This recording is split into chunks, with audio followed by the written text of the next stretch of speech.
7ویں آیت سے یہاں پر یوں مرقوم ہے، اور اس نے ایک کوے کو اڑایا سو وہ نکلا جب تک زمین پر سے پانی نہ سوکھ گیا، وہ ادھر ادھر پھرتا رہا۔ اب نوح نبی نے کیا کیا ہے کہ کوے کو لیا ہے، کوے کے ذمہ کام لگایا ہے کہ تو جا اور جا کے ذرا چیک کر کے آ کے زمین پر پانی خشک ہوا ہے کہ نہیں ہوا۔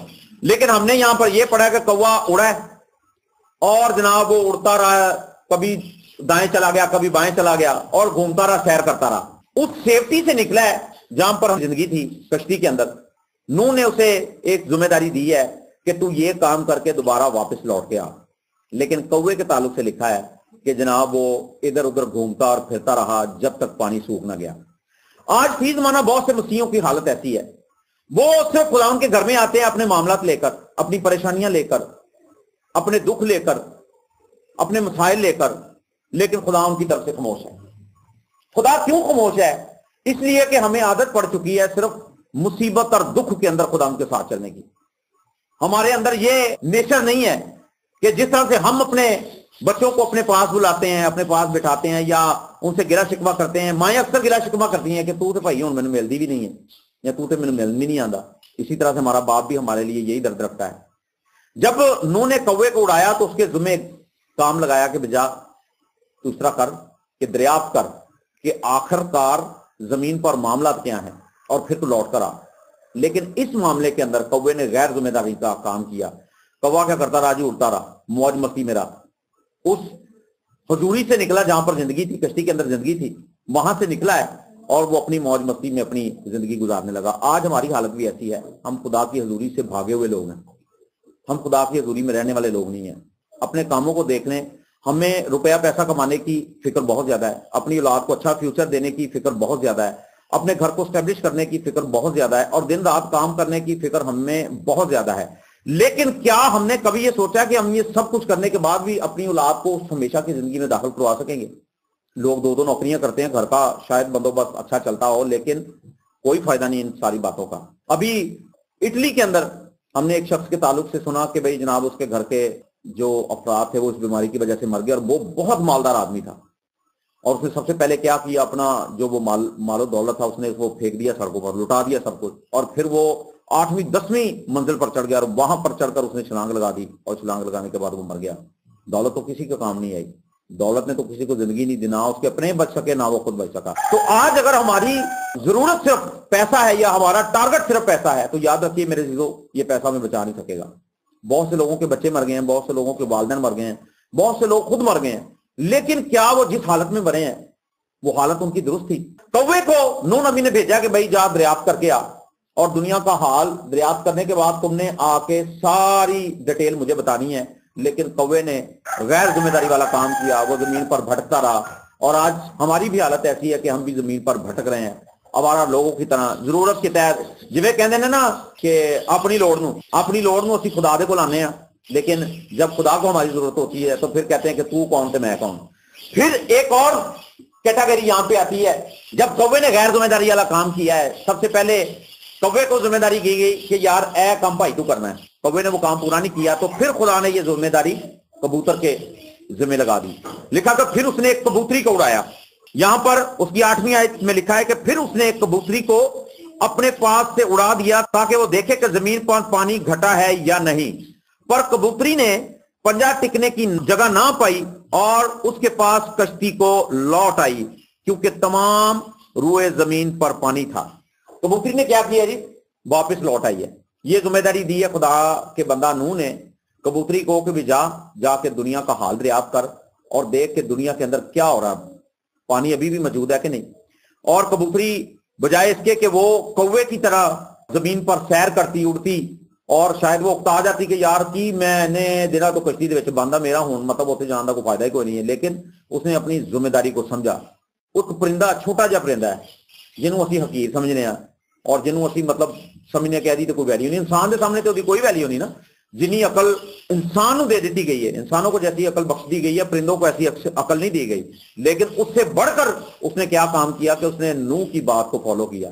وہ زمین پر گھومتی رہی ہے اور جب اس نے ٹکنے کی جگہ نہیں پائی پھر وہ لوٹ کر نوح کے پاس آئی ہے، اور یہاں پر لکھا ہے کہ نوح نے تب اس نے اپنا ہاتھ بڑھا کر اسے لے لیا اور اپنے پاس کشتی میں رکھا۔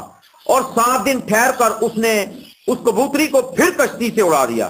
اب 7 دن کے بعد اس نے اسی کبوتری کو پھر اڑایا ہے کہ بھئی تو دوبارہ جا اور جا کر دیکھ کہ زمین کی حالت کیسی ہے، زمین پر کیا کچھ ہو رہا ہے اور ابھی پانی کس قدر زمین پر باقی ہے۔ اور یہاں پر پھر کبوتری کے تعلق سے لکھا ہے، اور وہ کبوتری شام کے وقت اس کے پاس لوٹ آئی اور دیکھا تو زیتون کی ایک پتی اس کی چونچ میں تھی۔ کیا تھا جی؟ زیتون کی ایک پتی اس کی چونچ میں تھی۔ یہ مبارکبادی تھی نوح کے لیے، نوح کے ساتھیوں کے لیے، نوح کے خاندان کے لیے، ان تمام تر پرندوں کے لیے، درندوں کے لیے، جانوروں کے لیے جو اس کے ساتھ کشتی میں موجود تھے۔ یہ خوشخبری میرے اور آپ کے لیے تھی۔ اگر یہ خوشخبری اس وقت نوح کو نہ ملتی تو شاید وہ اس بات کو نہ جان پاتا کہ زمین پر پانی خشک ہو چکا ہے۔ جب وہ پتی لے کر آئی ہے تو اس نے بتایا کہ اب زمین پر پانی خشک ہو چکا ہے۔ جو ذمہ داری اس نے کبوتری کو دی اس نے وہ ذمہ داری پوری کی، یعنی وہ خدا کی حضوری سے باہر نکلی ہے۔ اس نے جگہ بجگہ وزٹ کیا جا کر، اپنی دل کی خوشی سے نہیں بلکہ اس حکم کو فالو کیا جو نوح نے اس کے ذمہ لگایا تھا۔ اور جناب آج خدا ہمیں حکم کیا دیتا ہے؟ لکھا کہ اپنی ساری فکریں مجھ پر ڈال دو، مجھے تمہاری فکر ہے۔ تو ہم کیا کرتے ہیں؟ ہم کہتے ہیں نہیں خداوند تو انج کر دے، بس ایسے معاملے میں تو انج کر دے، تو میری خالہ نو کہہ دے کہ مینوں تھوڑے جے پیسے دے دے تو میرے معاملہ ٹھیک ہو جائیں گے۔ ہم خدا پر بھروسہ نہیں کرتے۔ جس طرح سے اگر آپ کے بچے کو روٹی کی ضرورت ہوتی ہے تو بچہ آپ کو مشورہ نہیں دیتا کہ ساتھ والے گھر سے آٹا لے کر آؤ، روٹی پکاؤ اور پھر ہمیں دو۔ وہ صرف آپ کو کہتا ہے کہ امی جی روٹی پکاؤ، اسے نہیں پتا کہاں سے آنی ہے۔ یہ ماں کو پتا کہ کہاں سے آنی ہے، کیسے آنی ہے، میں نے آٹا کہاں سے لینا ہے، میں نے جناب روٹی اس کو کس طرح سے پکا کے دینی ہے، میں نے اس کو کون سا سالن دینا ہے، کون سی خوراک دینی ہے۔ آج سب سے پہلے تو ہماری زندگی اس قدر خدا سے دور ہے کہ ہم نے صرف اور صرف ضرورت کے تحت خدا سے ملاقات کرنا مناسب سمجھی ہے، اور ہمارے دل کی جستجو ایسی نہیں ہے کہ جاگتے سوتے اٹھتے ہم خدا کی آواز پر کان لگائیں۔ جب خدا کی آواز پر ہم نے کان لگانا چھوڑ دیا پھر خدا کی طرف سے بھی خاموشی ہو گئی ہے۔ آج ہماری دعاؤں کا جواب نہیں ملتا، بتھیری مشکلات ہماری زندگی میں، ہم بیمار ہیں، اپنی بیماریوں کے تعلق سے خدا کو پکارتے ہیں لیکن خدا خاموش ہے، اپنے دکھوں کے تعلق سے خدا کو پکارتے ہیں لیکن خدا خاموش ہے۔ وجہ کیا ہے؟ وجہ یہ ہے کہ ہم نے اپنے گھرانوں کے اندر خاموشی اختیار کر لی ہے اور خدا نے آسمان پر خاموشی اختیار کر لی ہے۔ میرے عزیزو یاد رکھیے کہ ہمیں اس کبوتری کی مانند بننا ہے جو نوح کی فرما بردار رہی، جسے نوح نے بھیجا کہ جا دیکھ کر آ کہ زمین پر پانی خشک ہو گیا ہے، اور لکھا کہ وہ ایک پتی لے کر واپس لوٹی اور نوح کو معلوم ہو گیا کہ بھئی زمین پر پانی کم ہو گیا ہے۔ ٹھیک ہے جی۔ اس کے 7 دن کے بعد پھر جب اس نے 7 دن گزرے تو اس نے جناب اس کبوتری کو اڑایا ہے، اور اس نے اسی نیچر کے ساتھ اسے اڑایا تھا کہ اگر زمین پر پانی خشک ہو گیا ہوگا تو پھر یہ لوٹ کر میرے پاس نہیں آئے گی، یہ اپنی نسل کو بڑھائے گی، اپنے خاندان کو بنائے گی۔ اور لکھا کہ وہ کبوتری جو ہے وہ وہاں سے اڑ گئی، اور اس کے فوری بعد خدا نے نوح کو حکم دیا کہ اب باہر نکل آؤ کیونکہ زمین پر سے آفت ٹل گئی ہے۔ آپ کو پتا ہے کہ جب پانی تھا، پانی کی وجہ سے کتنے لوگ مرے اندازہ نہیں لگایا جا سکتا۔ دنیا کی ایک بہت بڑی بھیڑ تھی، پوری دنیا کا سفایا ہو گیا۔ اب میرے عزیزو کیا لازم ہے کہ خدا ہمارے ساتھ بھی ایسا برتاؤ کرے؟ میرے عزیزو یہ وقت ہوش کرنے کا دن ہے۔ اگر اس وقت کے اندر ہم نے ہوش نہ کیا تو جس طرح سے خدا کے کلام میں لکھا ہوا ہے کہ خدا نے اس کشتی کے دروازے کو باہر سے بند کر دیا، کہیں ایسا نہ ہو کہ آسمان ہمارے لیے بند ہو جائے، آسمان ہمارے لیے پیتل کا ہو جائے، آسمان ہمارے لیے بند ہو گیا تو میرے عزیزو دنیا کی کوئی طاقت ہمیں بچا نہیں سکتی، ہمارے گھرانوں کو بچا نہیں سکتی۔ سو میں آپ سے گزارش کروں گا کہ جتنے دن بیت چکے ہیں ہوش کیجئے، غور کیجئے۔ اگر ہم غور نہیں کریں گے، مصر بیٹے کے تعلق سے آپ کو پتا ہے کہ وہ اپنا سب کچھ دے کر باپ کے حضور سے چلا گیا، اس نے عیاشی کی، اس نے بدکاری کی، اس نے غیر اقوام کے لوگوں کے ساتھ رشتے جوڑے، اس نے دوستوں کے ساتھ مل کر خوب اپنے دل کی مرضی کو پورا کیا، لیکن جب سب کچھ لٹ گیا، برباد ہو گیا، تو پھر اس کی حالت فقیروں کے جیسی ہو گئی، مفلسی اس کا مقدر بن گئی، روٹی اور پانی کی تنگی آ گئی۔ اب لکھا ہے کہ وہ ایک شخص کے پاس گیا اور اس نے اسے جا کر ریکویسٹ کی کہ بھئی تیری مہربانی مجھے نوکری پہ رکھ لے۔ اس نے کہا جی میں نوکری پہ رکھوں گا، تو وہی خوراک کھائے گا جو سور کھاتے ہیں۔ سور پھلیاں کھاتے تھے، وہ سوروں کو چرا رہا ہے اور وہی خوراک کھا رہا ہے جو سور کھا رہے ہیں۔ لیکن خدا کے کلام میں لکھا کہ پھر اسے ہوش آیا کہ میرے باپ کے گھر میں نوکروں کو بھی افراد سے کھانا ملتا ہے۔ آج میرے ضرورت ہے اس بات کی، اپنی آنکھوں کو بند کیجئے، غور کریں گے ہم کس سٹیج پر کھڑے ہوئے ہیں۔ اپنے آنکھوں کو بند کیجئے، اپنے سر کو جھکائیے، کہیں ایسا نہ ہو کہ باپ کی طرف سے بھی میرے اور آپ کے لیے دروازے بند ہو جائے۔